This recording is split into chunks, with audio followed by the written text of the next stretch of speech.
Dans le premier épisode de notre merveilleux documentaire sur l'irrésistible mystère des Dahus, nous avons rencontré l'extraordinaire professeur Klaus Brinkmann, qui nous a parlé du fabuleux parcours lui permettant de démontrer l'existence de ces animaux aussi majestueux que timides.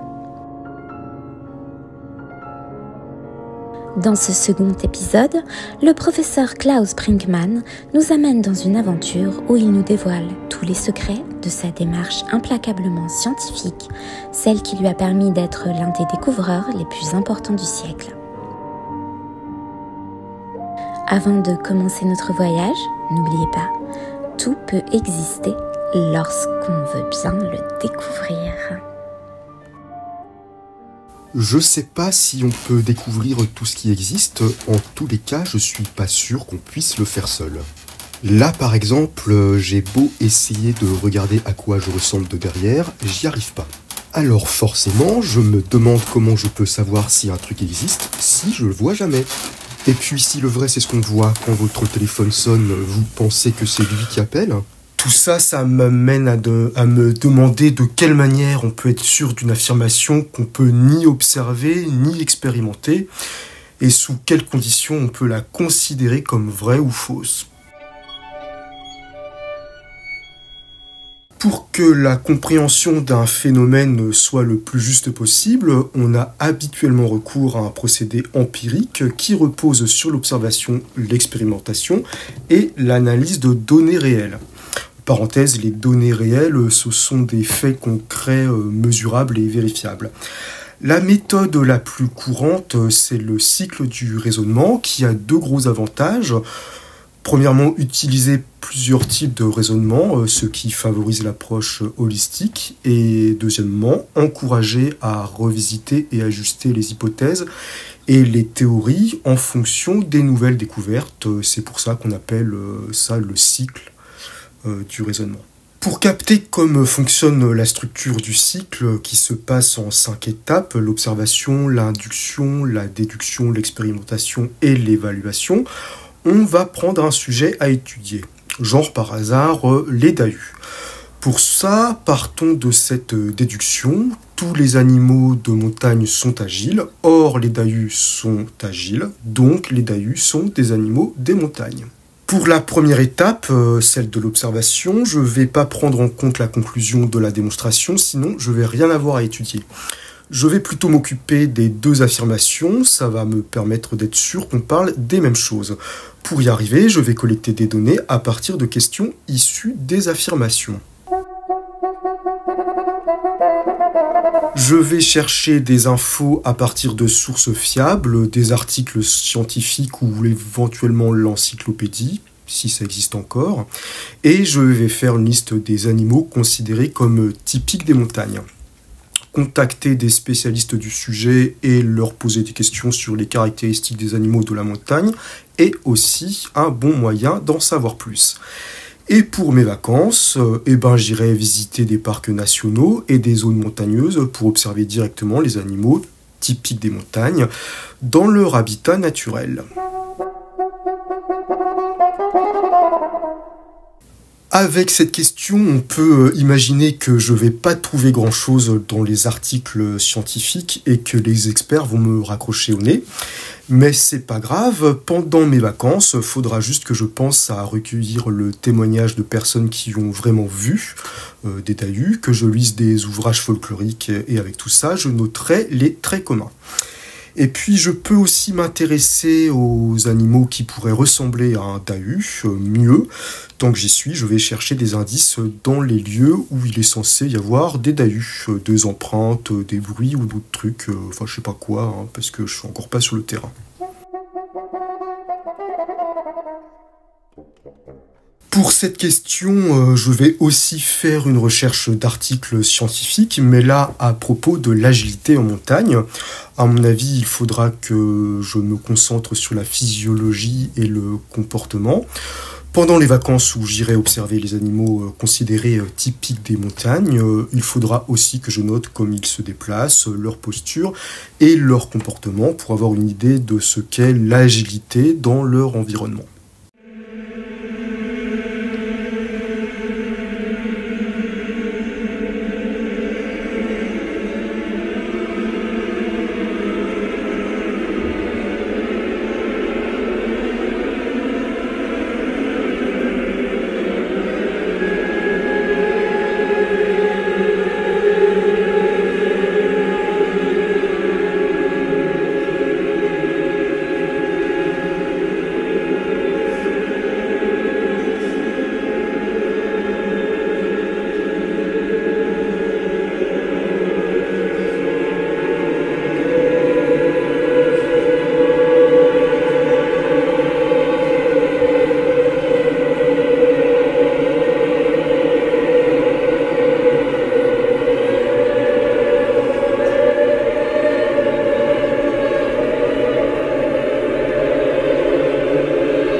Vous voyez, c'est ici que j'ai trouvé des empreintes et des excréments qui n'avaient rien d'habituel. J'en avais fait un croquis à l'époque.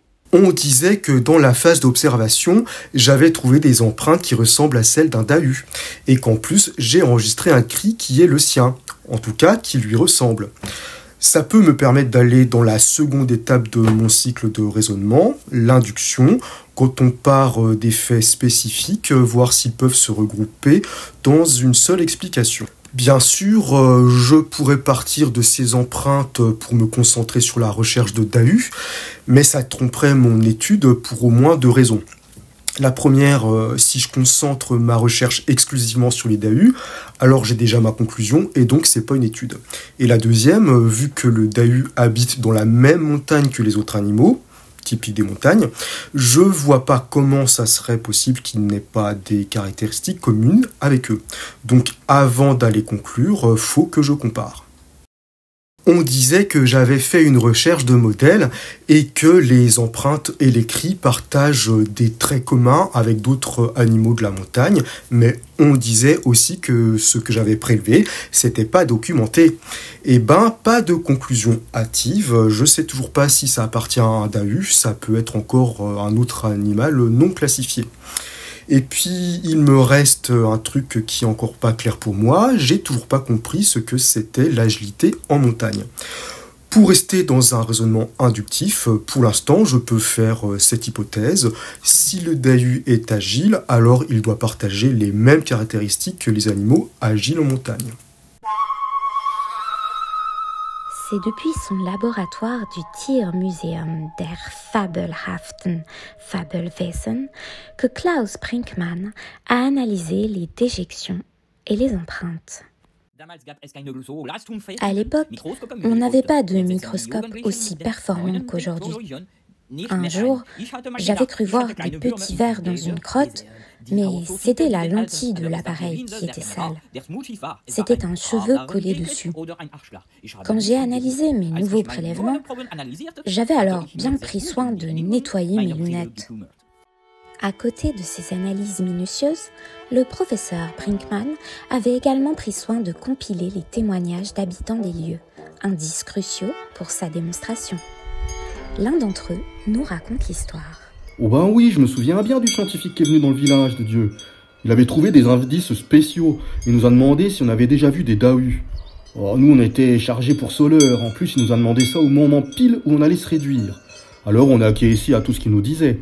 Ça avait l'air d'être super important, on pouvait pas démentir. Puis bon, des dahus et des lamas, il y a des heures on fait plus bien la différence dans la vallée.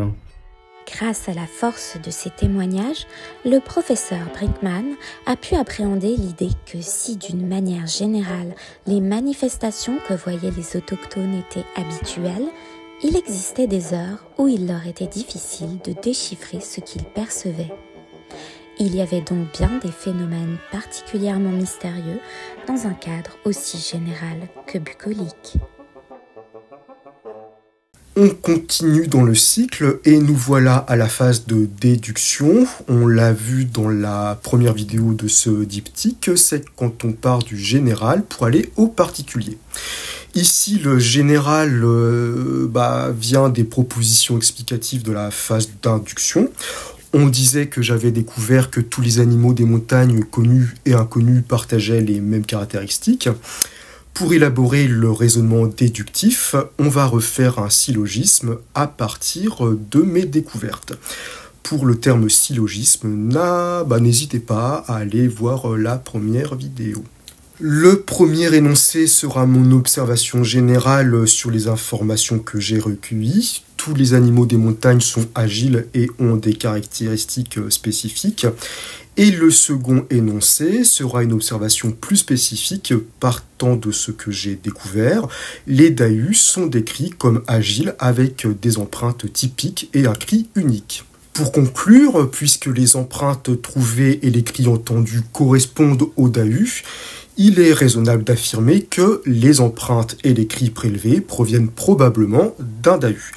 Mais c'est pas suffisant, il me faut plus de traces et de cris pour comparer et observer des correspondances. Et là, on disait que je trouvais rien. N'oubliez jamais la logique la plus élémentaire. Tous les animaux de montagne sont agiles. Or, les dahus sont agiles. Donc, les dahus sont des animaux des montagnes. Il me reste quand même un espoir pour passer à l'étape suivante, celle de l'expérimentation. Je vais me focaliser sur l'agilité. Normalement, on ne cherche pas une solution de rechange comme ça pour absolument prouver un truc qu'on n'arrive pas à prouver. C'est de la triche.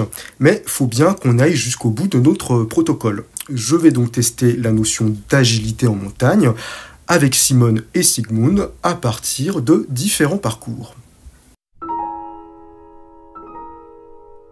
D'abord, on peut observer comme Sigmund semble à l'aise dans son panier en hauteur et comme Simone lui fait des câlins au panier en hauteur. Si l'agilité s'observe en montagne, il faut reconstituer un environnement favorisant l'ascension sur un terrain précaire. Pour motiver les sujets de l'expérience, mon assistant et moi disposons une friandise sur le premier coussin de la montagne en espérant qu'il permette l'escalade jusqu'au coussin sommet. Le sujet numéro 1 semble ne pas bien comprendre le projet. Le test 1 est non concluant. Pour adapter notre première expérience, nous inversons le processus. Nous disposerons le sujet numéro 1 sur le coussin sommet en lui montrant le départ de la course avec une friandise. Nous faisons l'hypothèse qu'en faisant le chemin de retour, il fera le chemin de l'aller. Le sujet numéro 1 va jusqu'au point de départ, joue avec la friandise sans la manger, puis attend. Le sujet a l'air hébété. Le second test est non concluant. Nous repositionnons le sujet numéro 1 au point de départ. Le sujet sort chercher une friandise dans un autre endroit, puis la fait repartir. Troisième test non concluant. Nous disposons la friandise en dessous du coussin sommet, à l'endroit où le sujet numéro 1 avait rapporté une friandise venue d'ailleurs. Le sujet vient, renifle la friandise, puis repart. Le quatrième test est non concluant. Nous reprenons le terrain d'expérimentation initial. Le sujet numéro 2 voit la friandise, elle va la chercher avec un coup de patte puis la mange. Le premier test est prometteur, le sujet a repéré l'appât. Le sujet numéro 2 fait des repères imprévus, le sujet numéro 1 intervient sans que nous comprenions le motif.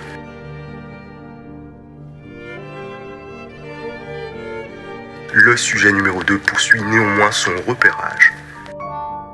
Le second test est annulé à la vue de l'incident. Nous avons disposé directement la friandise sur le coussin sommet. Le sujet numéro 2 ayant repéré la récompense auparavant, nous émettons l'hypothèse qu'elle va la chercher. Le sujet numéro 2 cherche.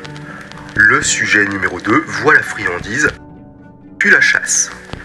Le troisième test est concluant. Le sujet numéro 2 a fait preuve d'agilité en s'économisant des coussins trop fatigants.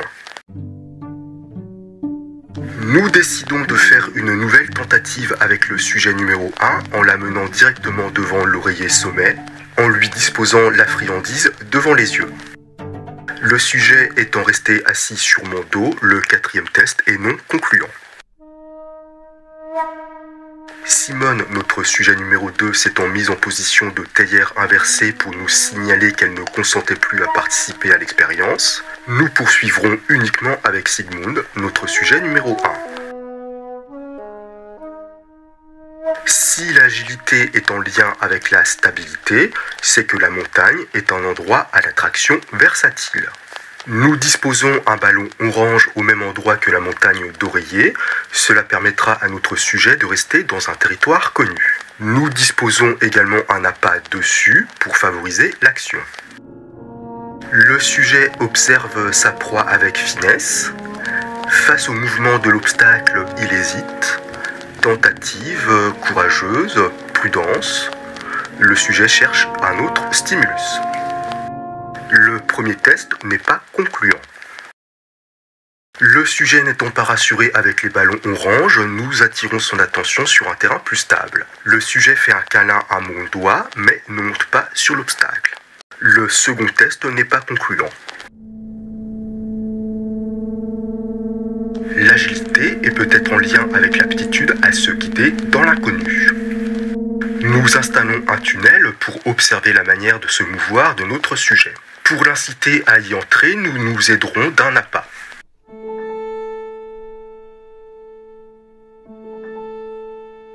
Le sujet préfère lécher l'appât plutôt qu'entrer dans le tunnel. Le premier test n'est pas concluant et le tunnel est mouillé. Le sujet préférant l'appât au tunnel, nous en profitons pour tester un critère qui peut définir l'agilité, le saut. Le premier test est concluant. Le second test est concluant. Pour stimuler le sujet à entrer et sortir du tunnel, mon assistant va mettre sa tête dedans afin de l'attirer. Le sujet lèche à nouveau les parois d'entrée du tunnel sans entrer dedans. Le second test n'est pas concluant. Le sujet entre pour lécher le nez de mon assistant, mais n'ira pas plus loin. Le troisième test n'est pas concluant. Nous disposons maintenant le tunnel en hauteur, sans stimulation, pour favoriser un terrain hostile.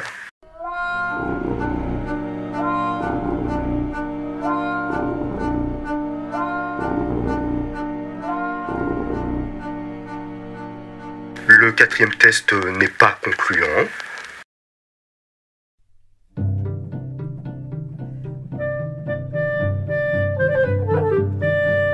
Le cinquième test est concluant. Nous ajoutons alors une difficulté en disposant le tunnel à la verticale.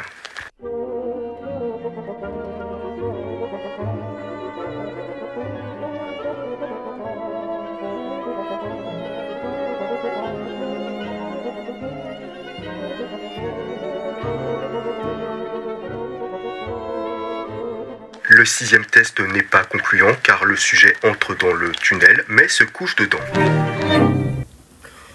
Bon, ça m'a apporté absolument aucune preuve concrète sur l'existence des Dahu, mais au moins maintenant j'ai une idée un peu plus claire à propos de Sigmund.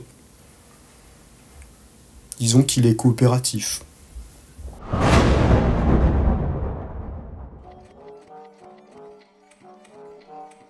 Pour démontrer sa conclusion, le professeur Brinkman a bien voulu reproduire pour nous l'expérience qu'il a faite à l'époque. J'ai disposé des caméras un peu partout dans la forêt, à côté d'endroits où dorment les marmottes et les chamois. Parfois, il y a des scouts aussi.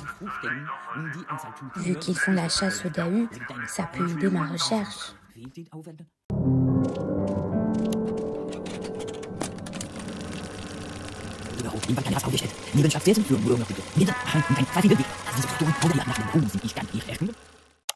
Le lendemain de l'expérience, le professeur Brinkman nous invite à regarder les images recueillies pendant la nuit.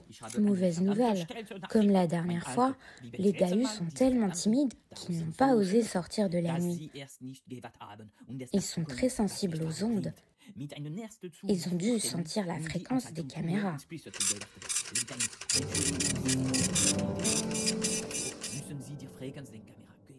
On va pas se mentir, mon étude est un échec total. Je peux donc pas écrire d'évaluation pour terminer mon cycle du raisonnement, donc je peux pas achever le protocole, quoi.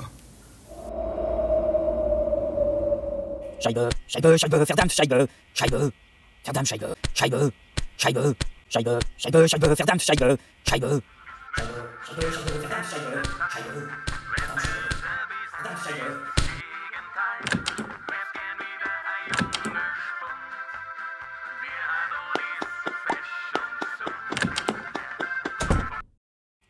Scheibe, Scheibe, verdammt, Scheibe, Scheibe, verdammt, Scheibe, Scheibe, Scheibe, verdammt, Scheibe. Hey, mein kleiner Engel. Bist du fertig? Noch nicht, komm mit mir.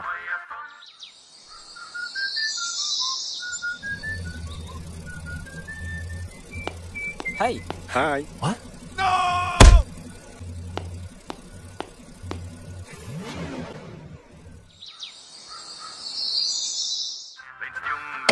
Scheibe, verdammt, Scheibe. Verdammt, Scheibe. Verdammt, Scheibe. Scheibe, verdammt, Scheibe. Scheibe. Verdammt, Scheibe. Suite à sa déconvenue, le professeur Klaus Brinkmann n'a pas souhaité faire d'entretien pour montrer sa manière d'entrer dans la phase d'évolution de son expérience. Néanmoins, l'ayant consciencieusement rédigé, il a accepté que nous en diffusions une synthèse. C'est notre preneur de son qui nous le lit. Tu m'as vu, je t'ai vu, on s'est rencontrés, mon amour, mon bébé, ce sera pour toujours. Alors, je l'ai mis où? C'est pas ça, ça non plus. Ah voilà. Je vais vous traduire le truc en direct, hein. J'ai fait allemand deuxième langue, donc je vais faire ce que je peux.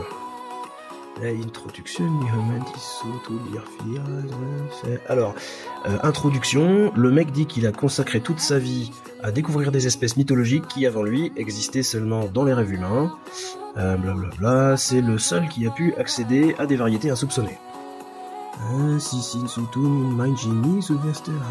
Alors, là il dit qu'il a dépensé toute son énergie à ses recherches sur les Dahu, mais que le scepticisme borné de la communauté scientifique conventionnelle ne lui a pas permis de comprendre la finesse des faits. Du coup, il nous file un abstract de son étude la plus convaincante, une étude qu'il a lui-même répliquée plusieurs fois. Méthodologie, alors,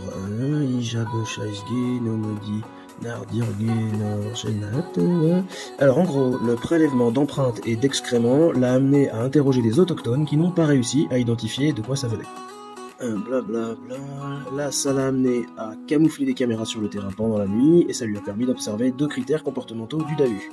Premièrement, l'évasion lors de la perception des appareils et 2, l'engagement social dans des conditions de très faible luminosité. Tac tac, là on passe à des analyses de données donc... Les résultats obtenus montrent une absence totale d'observation directe, et ça l'amène à 2 hypothèses. L'hypothèse 1, c'est que les capacités du matériel audiovisuel actuel présentent un seuil d'appréhension insuffisant, et l'hypothèse 2, c'est que le Dahu étant un animal hypersensible, toute fluctuation de son environnement peut le rendre méfiant. Ok, bon maintenant c'est la discussion. Alors, c'était comment? Super, on en refait une pour être sûr, mais ça le fait grave. Bon, on en était où? Voilà. Alors, il écrit que par leur nature intrinsèque, les Dahu développent des stratégies comportementales les mettant hors de portée observatoire. Pour lui, il est primordial de reconnaître que l'absence de preuve n'est pas une preuve de l'absence. Il met cette phrase en gras, alors je la relis. L'absence de preuve n'est pas une preuve de l'absence. Et là, il reparle du matos, donc un équipement technique prenant en compte le caractère des Dahu est à envisager pour l'avenir. Voilà, blablabla. Et voilà, la conclusion. Le mec soutient que la timidité des Dahu est le seul obstacle à une observation conventionnelle. Et du coup, pour cette raison, il recommande un engagement financier plus important pour la création de matériel innovant. Et il propose aussi une cagnotte litchi.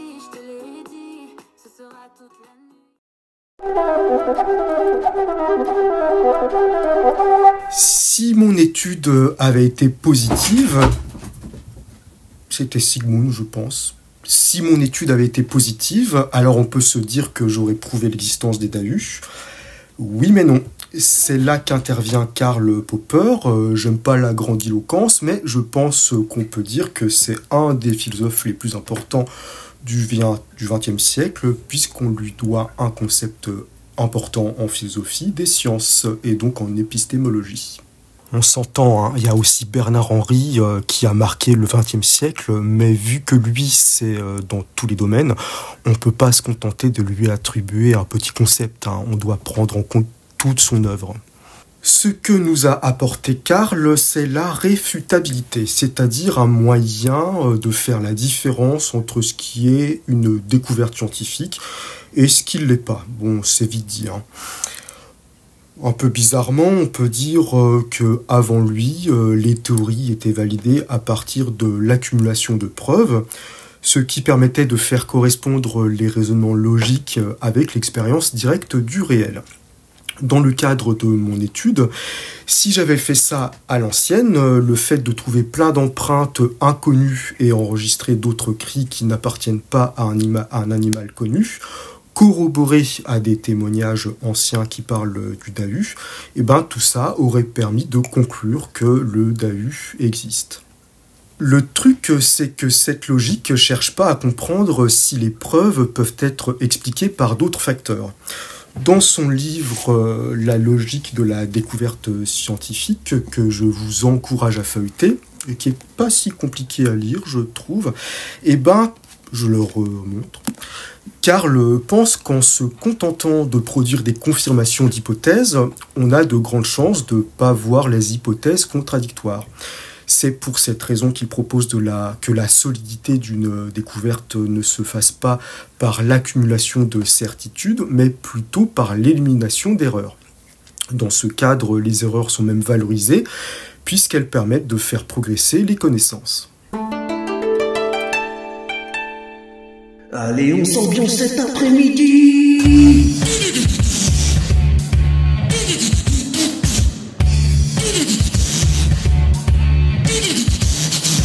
Le professeur Brinkman est un passionné de la vie et un fanatique de la curiosité. À l'occasion d'une fête qu'il a organisée pour célébrer sa découverte des traces d'un Dahu, il nous parle de sa vision de la science. Popper était un mec blanc. J'ai eu l'occasion de le croiser, mais il avait une vision très sombre de la science. Pour lui, plus on cherche, plus on doit douter de ce qu'on trouve. Donc pour lui, il faut s'user.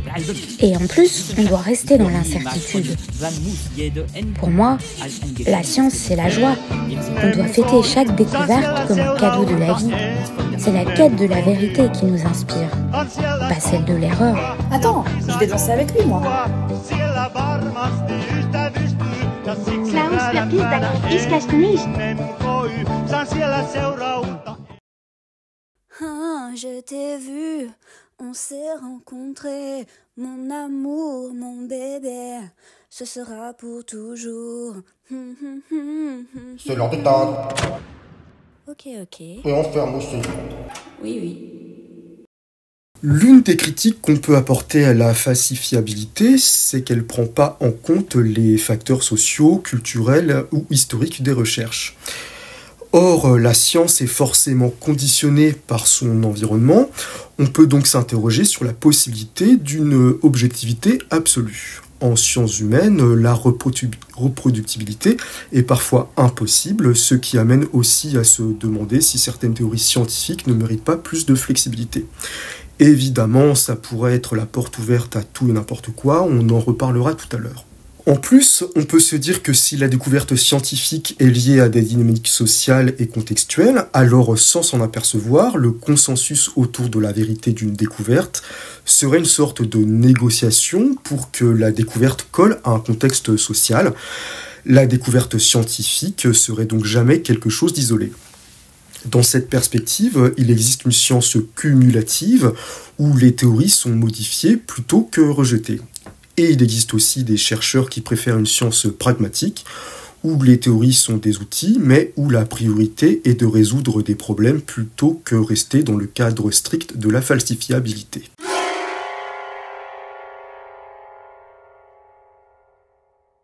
Lors d'une récente pandémie mondiale, au cours de laquelle le professeur Klaus Brinkman et Christa ont dû se confiner dans leur maison située dans le sud de la France, cela a été l'occasion pour lui de faire la rencontre d'un autre éminent professeur au rayonnement mondial.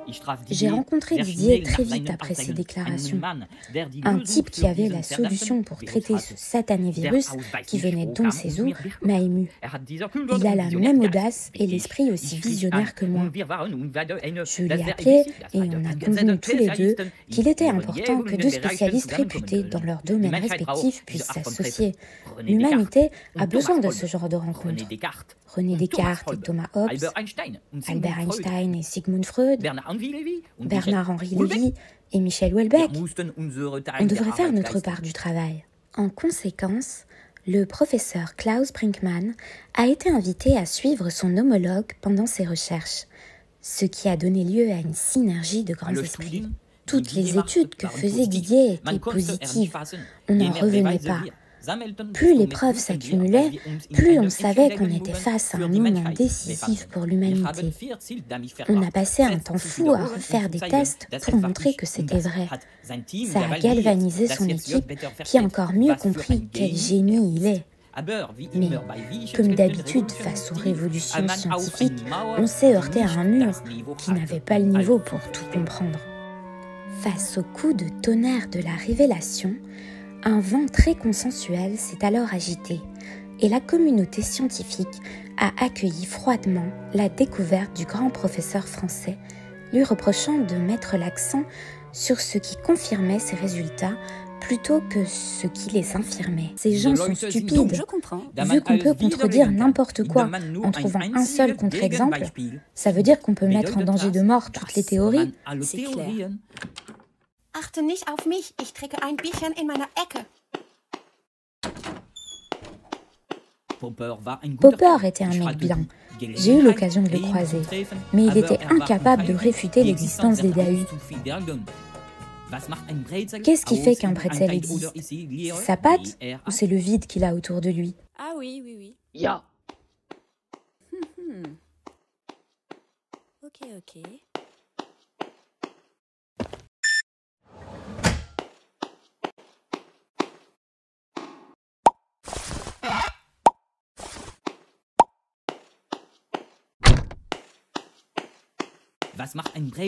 Soyons honnêtes, ce truc est une blague. Si tout doit être contredit pour exister, un strudel doit être un stritzel avant d'être un strudel. Il y a tellement de théories qui dépendent de circonstances particulières que Popper a oublié que des choses sont fausses dans certaines conditions et vraies dans d'autres.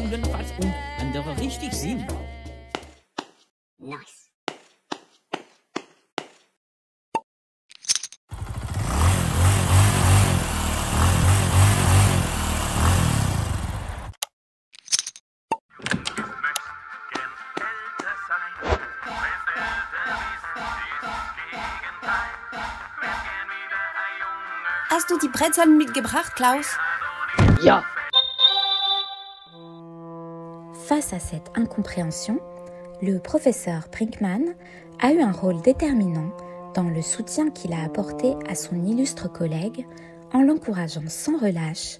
Il lui a fait comprendre qu'il devait s'imposer au risque de mener le monde à sa perte. Didier est un peu comme moi.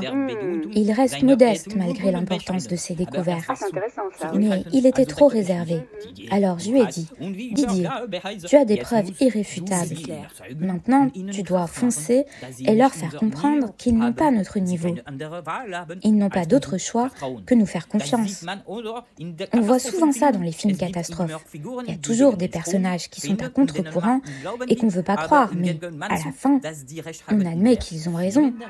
Et le film termine bien. Là, c'était notre tour.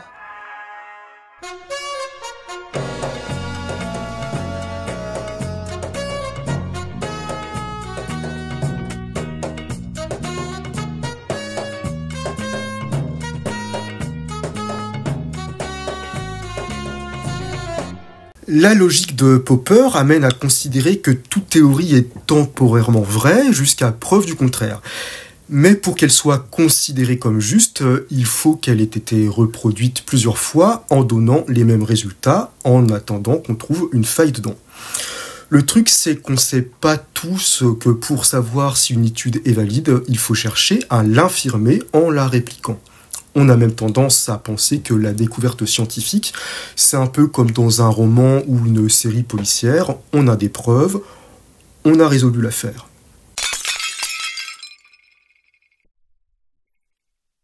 Si Klaus Brinkmann est à l'origine de la popularité de son ami, de fil en aiguille, ils ont tous les deux compris que leur rôle allait bien plus loin que le champ de leurs propres compétences.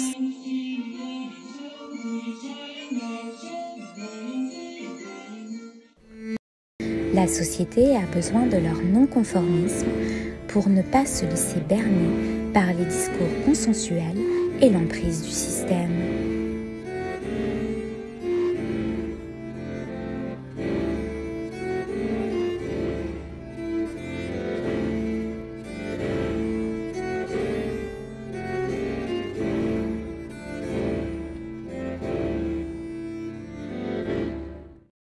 Nous avons beaucoup de choses à révéler avec Didier. Mais c'est vrai que, contrairement à moi, qui suis dans un domaine hyper spécialisé, c'est plus facile pour lui d'être médiatisé. Et puis, la pandémie est arrivée par hasard avec la chance de me rencontrer. Ce qui est important, c'est que nous sommes professeurs. On doit donc aider les petits gens à forger leur intelligence et leur esprit critique, puisqu'ils n'ont pas la possibilité de maîtriser tous les sujets comme nous. Didier vient de faire un livre sur l'évolution. Les petits experts qui disent qu'ils racontent des sottises, ce sont le même genre de petits experts qui ont failli faire mourir l'humanité. En plus, eux qui aiment qu'on contredise les savoirs, ils devraient être contents. Pour synthétiser, d'abord je produis une étude qui doit être falsifiable, ensuite d'autres la répliquent plusieurs fois avec la même méthode que j'ai utilisée, et après une discussion avec d'autres chercheurs a lieu pour évaluer la pertinence des résultats. Mais on n'oublie pas, l'énoncé est important, il peut influencer un chercheur. Faut donc pas oublier que quand je fais une étude ou que je cherche à en répliquer une, je cherche pas à prouver qu'elle est vraie, mais je doute de son résultat. Parce que forcément, si je nomme mon étude empreinte écrit inconnue en montagne une preuve de l'existence des DAU, autant faire direct des déclarations à la télé sans m'occuper de savoir si j'ai raison, j'ai raison. Si je la nomme empreinte écrit inconnue en montagne la possibilité de l'existence des DAU, c'est pas franchement mieux, je teste pas les empreintes et l'écrit, je teste les DAU. Vaut mieux que je la nomme empreinte écrit inconnue en montagne, une hypothèse sur leur origine. Là, je dis que j'ai vu un truc chelou et je le refile pour qu'on voit ce qu'on peut en faire.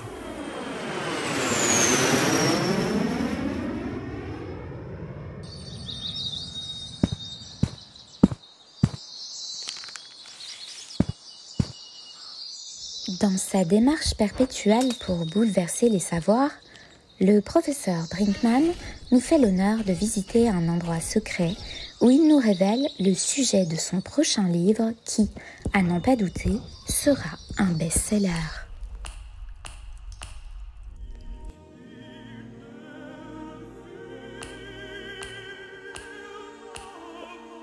Salut l'ami.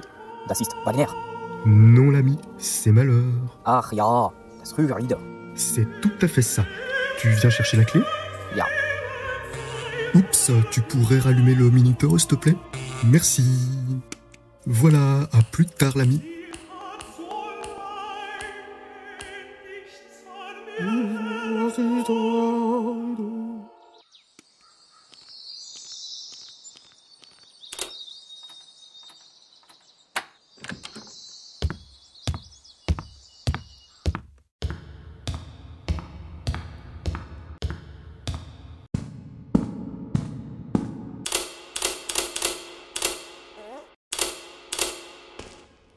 Hey mon ami, tu le connais-tu le mot de passe? Fidelio. Ben, c'est pas pire, mais ça c'est le premier mot de passe. Tu connais-tu le second? Es gibt kein zweites Passwort. Hey, petit guidou l'ami, là, t'es un vrai champion toi. Hey, je vais t'ouvrir la porte.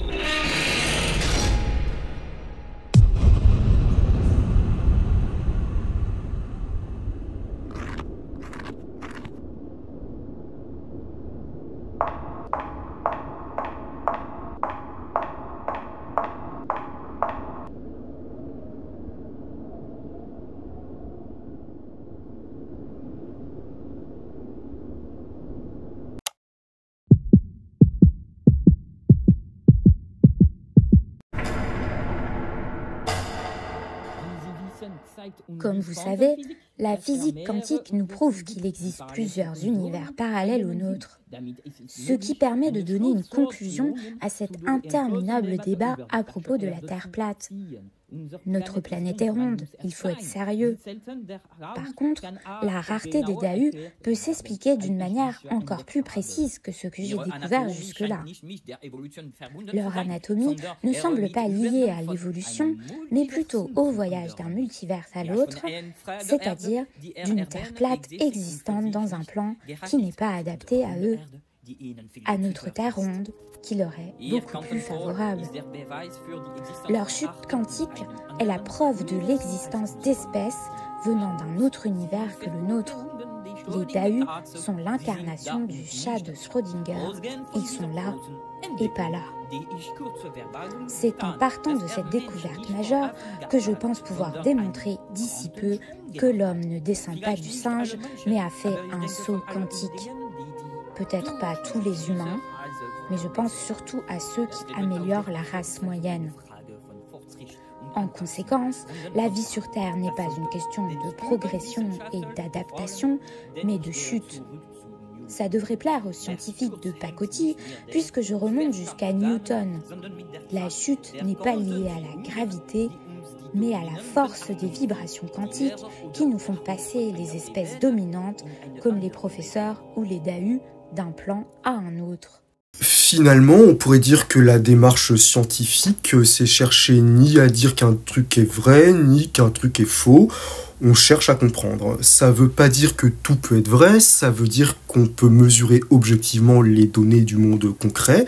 Et si une hypothèse devient une théorie, on l'a vu tout à l'heure, elle sera vraie jusqu'à preuve du contraire. Est-ce que ça veut dire que rien n'est réel ? Peut-être. On peut aussi inverser cette idée et se dire que toute vérité étant provisoire, tout est possiblement vrai, et là, on tourne en rond. Mais on va s'amuser, et disons que oui, tout est possiblement vrai. Puisqu'on disait que tout était possiblement vrai, on disait que vous osiez me dire que vous avez vu un DU avec vos potes. Bon, déjà, j'ai pas à remettre en cause votre expérience, vu que c'est pas la mienne, je peux pas vous l'enlever. Par contre, puisque j'en ai pas fait l'expérience, j'ai le droit d'être sceptique, ce qui m'amènerait non pas à penser que c'est faux, mais douter que ce soit vrai. Pas un doute qui vous méprise, juste une suspension de jugement qui me dira qu'il y a peut-être plein d'autres explications à votre expérience. Ça nous ramène au raisonnement abductif que j'évoque dans la première vidéo sur le raisonnement et les Dahu. En plus, je peux pas vous prouver que vous avez tort, votre expérience est tellement exceptionnelle que ça me demanderait une recherche démesurée, et si j'en vois jamais, ça ne sera pas plus une preuve. De toute façon, ça serait pas à moi de vous prouver si c'est vrai ou si c'est faux. En épistémologie, c'est la personne qui avance une hypothèse qui doit la démontrer en étant le plus objectif possible. Mais bon, on est dans l'idée que tout est possiblement vrai, donc pas besoin de preuves. Face à un avenir qui lui est radieux, le Dahu n'a qu'une seule tâche à accomplir. Faire briller nos yeux d'enfant le jour où la nature nous estimera assez purs pour en croiser un. Mais combien de centaines d'années nous reste-t-il avant que le type d'Evalus Panthus apparaisse ?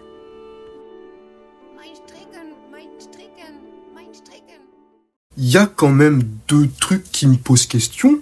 Si tout est possiblement vrai, comment on sait ce qui est faux ? Si on ne peut pas prouver qu'une chose est fausse, est-ce que c'est une preuve qu'elle est vraie ? Je ne pense pas résoudre l'affaire en une seule hypothèse, mais peut-être qu'on peut se dire que ce qui est possiblement vrai pour une personne n'est pas une vérité qu'on peut répliquer chez toutes les autres. Ça nous fait rebondir sur le sujet. Si on ne peut pas répliquer et tester le possiblement vrai, c'est pas qu'il soit faux, c'est qu'il n'est pas tangible. On peut dire aussi pas scientifique, dans le sens où il échappe à une méthodologie rigoureuse pour le prouver. Donc si dans le monde matériel, on n'a pas de preuve de l'existence des Dahu, peut-être que dans la représentation du monde que vous avez avec vos potes, les Dahu ont une place. Et là, on s'en fout que ce soit scientifique ou non. Si ça a du sens pour vous, à ce moment-là, je peux dire que j'y crois pas, tout en acceptant votre croyance. Hors de son laboratoire et de son bureau, le professeur Brinkman nous a invités à assister avec lui à la procession du Dahu Fest, manifestation dans laquelle il est intronisé chaque année en tant que grand maître bienfaiteur du folklore alpin. Zut, la gamme est en train de tomber en rade. Sans deck, alors le son c'est de pire en pire aussi, on est dans la merde. Ah mais vous vous démerdez comme vous voulez. Mais moi je veux du sound et je veux de la picture. Dis donc les Parisiens, ils ont l'air de galérer. Vous avez des misères là, non ? Grave, vous pourriez filmer le truc avec votre téléphone ? Notre matériel étant tombé en panne, nous avons pu avoir le soutien de 2 autochtones qui ont bien voulu mettre en image et commenter l'événement depuis leur téléphone.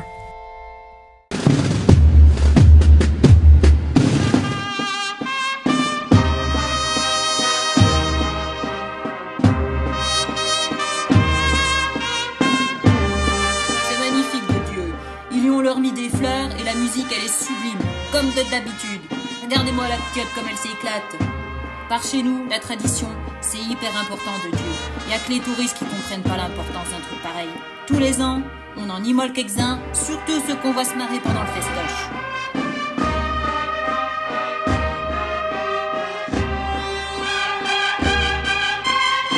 Moi, j'habite ici depuis tout gamin, avec mes anciens.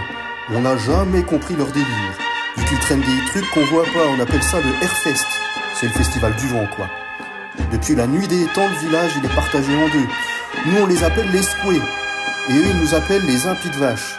Mais il y a une bonne ambiance, on perd jamais l'occasion de se mettre une muse, de Dieu.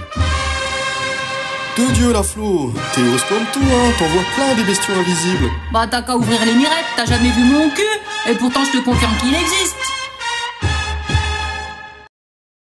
Vu qu'on a tous besoin d'avoir une stabilité cognitive et un sentiment de prévisibilité, on grimpe sur la complexité du monde en s'appuyant sur des structures mentales établies et réductrices. Ça nous permet de s'économiser psychiquement. Le problème, c'est quand nos évidences ou même nos préjugés sont remis en question parce que la connaissance a évolué ou parce qu'on n'est pas en mesure de démontrer factuellement ce qu'on énonce, ça nous mène bien souvent à l'inertie cognitive, c'est-à-dire une résistance argumentative qui nous oblige à chercher des explications complexes ou de mauvaise foi pour préserver notre croyance ou notre savoir erroné. En gros, avec l'inertie cognitive, on pense être dans le savoir face à celles et ceux qui seraient dans le non-savoir. Du coup, puisqu'on sait, on va leur montrer qu'on a raison. Pourtant, maintenant qu'on a un peu gratté le sujet, on comprend que le savoir est juste à condition de penser savoir. Ajouter la pensée au savoir permet de désigner une construction en train de se faire et pas un savoir bloc immuable. Partant de là, penser savoir étant plus proche de penser ne pas savoir, on peut simplement se dire qu'on est dans une incertitude qui amène la curiosité. Puisqu'on est un peu foufou ou un peu fofolle, je propose qu'on appelle ça incertitude curieuse. C'est plutôt pas mal parce que dans un débat où on risque de perdre pied à cause de notre rigidité, cette fameuse inertie cognitive, être dans le penser savoir plutôt que le savoir, ou pour être plus précis, celui que j'ai nommé savoir bloc, ça évite de nous autopiéger. Pour finir, disons que c'est notre incertitude curieuse qui permet d'accéder au savoir juste.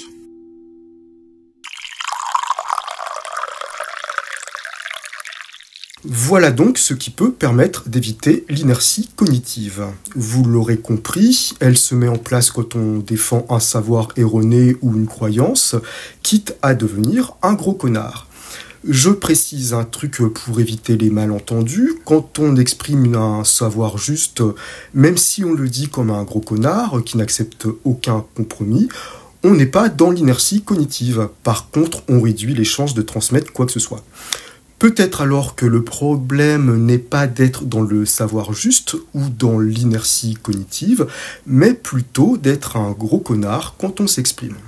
Le gros connard ou la grosse connasse, soyons inclusifs, c'est la personne qui méprise celles et ceux qui ont un non-savoir sur un sujet particulier et qui leur fait bien savoir. Le gros connard ou la grosse connasse peut aussi être une personne qui a une croyance qu'elle définit comme une vérité et méprise les non-croyants ou les harcèle pour faire entrer ses idées à coups de marteau. Pour comprendre comment on peut devenir un gros connard ou une grosse connasse, je propose cette hypothèse.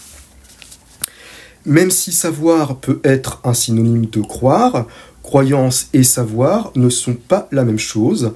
La croyance est une vérité personnelle et subjective, le savoir est une vérité générale et objective. Pour cette raison, quand on affirme une chose ou quand on entend une affirmation, il faut être en mesure de situer ce dont il s'agit, c'est-à-dire décrypter si le sujet exposé est de l'ordre de la croyance, du concept ou du fait vérifiable. En conséquence, le mieux c'est de séparer le concret et l'abstrait, et aussi d'éviter soigneusement de les utiliser comme arguments opposés. Ça évitera l'inertie cognitive pour les uns et le mépris pour les autres. Par exemple, si je dis que vous êtes débile parce que vous croyez des trucs qui n'existent pas, je suis un gros connard parce que je veux imposer du concret à votre subjectivité, sans m'intéresser au sens que cette croyance a pour vous. Si vous me dites que le lait de Dahu a une action énergétique aussi efficace que les feralgans, action connue depuis des siècles mais que la médecine occidentale refuse d'admettre pour mieux vendre de la chimie et s'engraisser avec Big Pharma. là, ce sera vous le gros connard ou la grosse connasse, vu que vous voudrez coller votre ésotérisme et votre idéalisation de la nature au monde concret, sans connaître vraiment ce que la science sait aujourd'hui à propos de ce que vous affirmez sur les vertus du lait de Dahu. Si vous lâchez pas l'affaire, vous pourriez aussi ajouter... Oui, mais ça marche sur moi et sur tous les gens que je connais qui ont essayé. J'aurais aucune raison de pas vous croire, et encore moins de vous mépriser. Enfin, pas vous mépriser, ça dépend de comment vous me parlez. Hein. Pour vous répondre, je vous renverrai gentiment à mes 2 vidéos sur le Dahu pour comprendre les différents types de raisonnements qu'on peut avoir, la différence entre preuve et conclusion, et l'erreur de confondre les subjectivités avec une vérité générale. Si vous êtes coriace, vous pourriez quand même ajouter... N'empêche que ça marche. Et là, je vous dirais certainement, mais qu'est-ce qui marche? C'est quoi l'énoncé de ton hypothèse? Définis-moi Dahu et énergie. Si vous êtes vraiment très coriace, vous tenteriez de me montrer que vous aussi vous êtes sur le terrain scientifique et vous me citeriez Saint Augustin avec un petit ajout personnel. Moi, je crois que ce que je vois et je crois que ce que je ressens. En réalité, ça changerait pas grand-chose pour moi, c'est pas une preuve. Et pourquoi vous me faites chier? Je vous ai juste dit qu'il fallait pas confondre concret et abstrait. À la fin, je vous poserai délicatement cette question. L'ouverture d'esprit, elle est dans le doute ou la certitude? Wenn's jung bist, möchtest gern älter sein. Wenn's älter bist, ist's Gegenteil. Wärst gern wieder ein junger Spund, wie Adonis, fesch und gesund. Doch Funken sprühen, ob jung, ob alt, im Herzen drin, wo's brennt und knallt. Wenn's Leben nicht geht dumm, uns alt, wenn hält uns einfach jung. Alt sind wir warm, doch jung sind wir blieben, noch fit wir tun, schon nicht unterzugehen. Alt sind wir warm, heuer von Zeit zu Zeit, doch jung sind wir blieben und kein Tag haben wir bereut.